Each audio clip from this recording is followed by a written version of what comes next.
최근 발생한 이란과 미국 사태에 대해 이란 통신원 연결해 현지 소식 들어봅니다. 기독대안학교가 본격적으로 태동한 지 20년이 됐습니다. 그 어제와 오늘, 내일을 점검했습니다. CGN 칼럼입니다.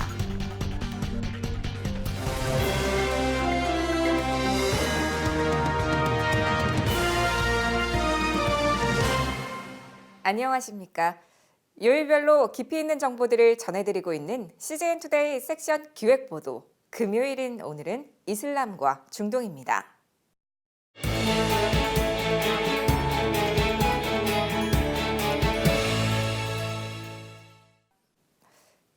최근 이란 혁명수비대 거셈 솔레이마니가 미국의 공격으로 사망한 가운데 이란의 보복으로 갈등이 고조되고 있죠. CGN 투데이가 현지 통신원 연결해 이란 내에선 어떤 분위기인지 직접 들어봤습니다. 이다니엘 통신원 나와주시죠. 네, 안녕하세요. 외부에서 볼 때 이번 상황 굉장히 심각해 보입니다. 현재 이란 내에서 분위기 어떻습니까?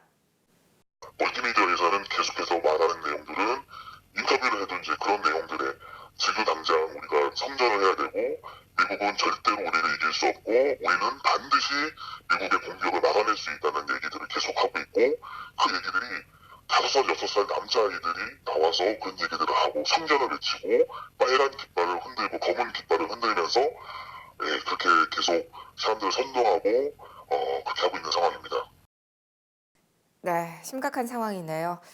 그런데 이런 상황을 이란 정부가 유리하게 활용하고 있다는 소식도 들려옵니다. 무슨 얘기인가요? 반정부 시위가 계속 있었어요.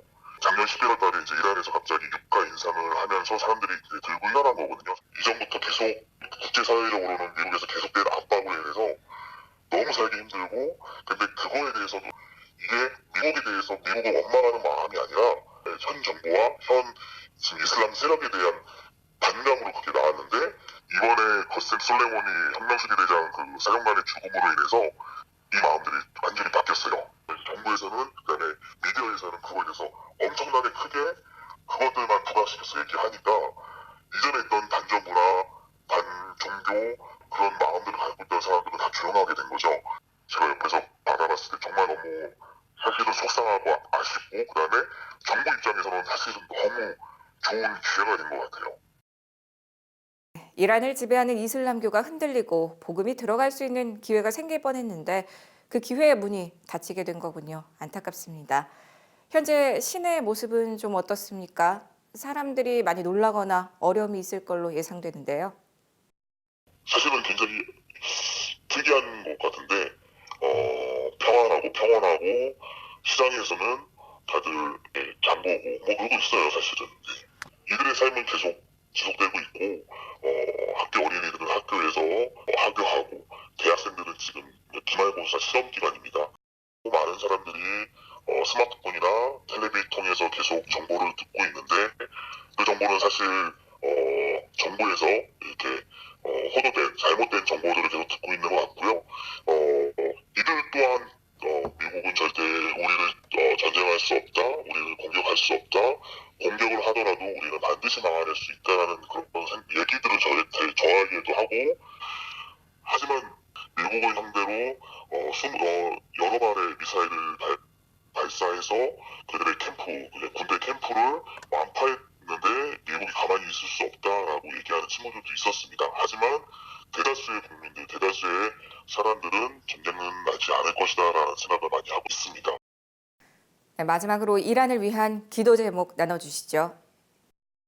먼저 좀 생각해야 될 것들은 이란의 거민들, 이란에 있는 사람들, 이란의 현지인들, 또 이라크에 있는 현지인들을 좀 먼저 생각하는 그런 것들이 좀 이루어졌으면 전 세계적으로 그것들을 위해서 좀 우리가 좀 노력했으면 좋겠다는 생각이 들었고, 두 나라뿐만이 아니라 전 세계가 어쩌면 정말 파멸로 갈 수 있는 힘든 상황으로 갈 수 있는 상황 가운데 자신들의 일권과 자신들의 기득권만을 생각하는 게 아니라 조금은 이 땅의 사람들을 좀 생각했으면 좋겠다는 마음들이 들었습니다.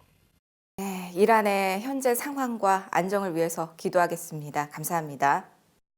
이란 테헤란에서 이다니엘 통신원이었습니다.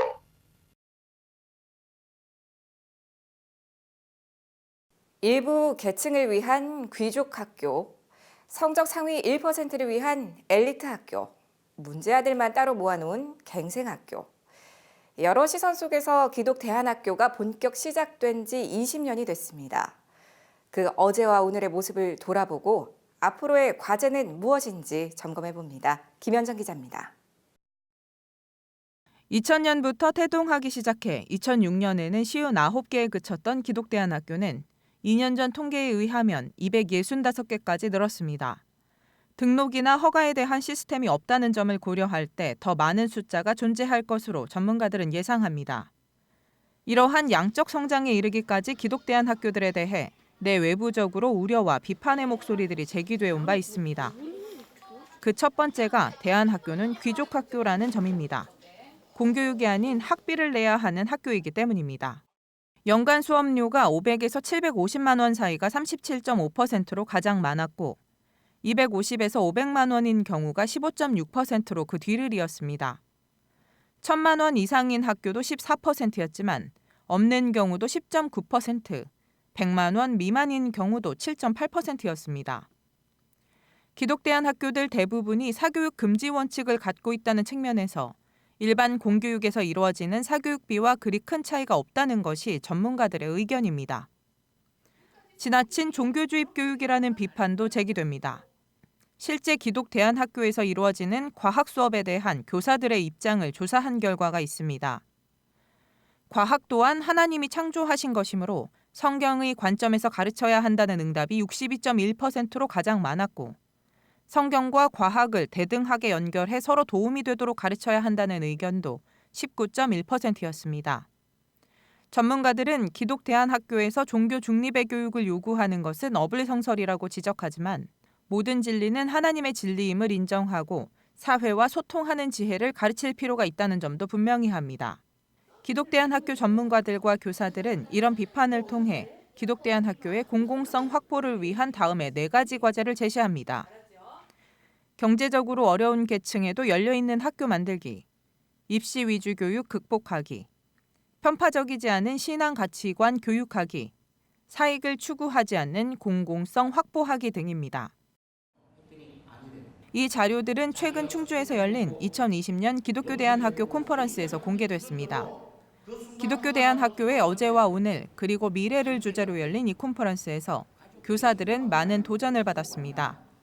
어제의 것들을 분명히 배워야 할 것들이 있기 때문에 그것들이 우리의 교육의 바탕이 돼야 되는 것은 물론 맞지만 우리가 살아가야 되는 것은 지금 현재이고 또 우리 아이들이 살아가야 될 미래에까지도 우리가 준비를 시켜줘야 된다는 관점에서 본다면 우리의 교육이 통합이 돼야 되지 않을까. 저는 기독교 대안학교에 대해서 종교교육이다라고 말하면서 우리를 배척하거나 아니면은 참여시키지 않거나 또 인정하지 않으려고 하는 그런 태도가 있거든요. 사회와 소통하면서 어떻게 기독교 대안교육이 좋은 교육으로서 인정을 받을 수 있을지. 이번 컨퍼런스에서는 총회를 통해 한국기독교대안학교연맹 정기원 이사장의 후임으로 부산 나드림국제대안학교 김승욱 교장이 선임됐습니다. 정 이사장은 앞으로의 기독대안학교가 정말 이 세상 교육의 대안으로 자리 잡기를 바랐습니다. 앞으로 우리 공교육에 있는 아이들은 더 갈 길 몰라하고 방황하고 아파할 거다. 그래서 이러한 친구들이 학교를 행복하게 다닐 수 있도록 그럼 우리가 누군가를 모델을 만들어서 제시해 줘야 되는데 바로 그 역할을 우리가 해야 된다. 그래서 우리 기독대안학교가 건강하게 잘 서는 걸로 끝나서는 안 되고 우리를 통해서 공교육이 변화될 수 있는 그런 운동을 우리가 전개해야 된다. CGN 투데이 김현정입니다.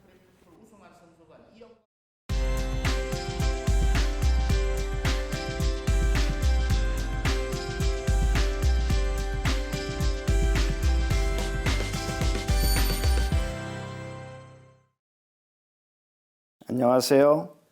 심재두 선교사입니다. 현대의 선교는 더욱더 협력을 필요로 합니다.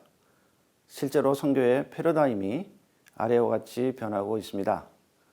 과거에는 파이오니어 중심이었다면 지금은 파트너십, 협력과 동반 중심입니다. 과거에는 자원, 리소스 중심이었다면 지금은 릴레이션십이 중요합니다. 또 과거에는 선교 전략이 많이 논의가 됐죠. 지금은 스트래티지보다는 시너지가 더 중요합니다. 그런 협력의 배경과 이유로는 첫째, 세계 선교가 복잡 다양해져서 선교가 직면하고 도전해야 될 주제가 훨씬 더 많아졌습니다. 둘째로 자국의 기독교와 선교의 전력이 전보다 약해졌습니다. 셋째로 세계 선교가 한 선교사나 한 교회와 단체에 의해 이루어질 수 없다는 인식과 경험을 알게 되었습니다. 넷째로 선교지의 현지인들이 그런 협력을 요청하고 있기 때문입니다. 제가 그동안 사역한 의료 선교는 선교지에서 여전히 많은 참여와 사역을 요구받고 있습니다. 위의 배경과 관련해서 의료 선교도 더욱 협력이 요청됩니다. 첫째로 의료 선교사는 현지의 보건기관과 의료인들과 반드시 협력해야 합니다. 둘째로 선교사들과 의료 선교 단체들 간의 협력이 더욱 필요합니다. 셋째로 국내의 기독 의료인들과의 협력이 동반되어야 합니다. 선교지에서 의료 선교 경험을 한 저는 이런 필요와 요청을 잘 알고 있었고 한국에 와서 의료 선교 네트워크를 시작하였습니다. 7천 의료 선교 운동입니다. 2015년에 시작했고 그동안 선교지와 한국, 미국, 캐나다, 호주의 기독 의료인들 약 1,500명이 참여해서 현재 단톡방에는 약 840명이 모여 있습니다. 여기에 선교지의 질병에 대해 자문하면 전문의들이 신속히 의견을 보내줍니다. 약과 의료 물자가 생기면 서로 알려서 나누어 줍니다. 아프리카 입국 시의 예방접종 등 또 세미나와 선교대회 여러 많은 정보를 공유하고 있습니다. 지난 4년간 감사하게도 수천 건의 사례들이 있습니다. 피국의 선교사가 뇌경색으로 의식을 잃었을 때는 한국에 들어오기까지 서류와 절차가 많았지만 기도와 여러 방법으로 도왔고 아프리카와 중남미 환자의 경우는 한국에 와서 수술을 받도록 연결을 해 주었습니다. 개인적으로 의료 선교사로서 앞으로 대학병원에서 일반 의원까지 전국적으로 촘촘히 연결이 되어서 이 네트워크가 선교를 지원하는 데 많은 협력을 만들기를 기도합니다.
이주의 행사 소식입니다. 기독교 대한감리회 선교국이 오는 14일 오후 2시부터 5시까지 감리회 본부교회에서 평화통일정책 심포지엄을 개최합니다. 감신대 교회사 하희정 박사, 숭실대 종교와 사회 이영규 박사 등이 기독교 통일운동과 감리교회가 걸어온 길, 분단체제와 종교폭력으로서의 분단신학 등을 강연할 예정입니다. 기독교 가정 뮤지컬 드림호 아크의 비밀이 다음 달 18일부터 22일까지 일산 한소망교회에서 진행됩니다.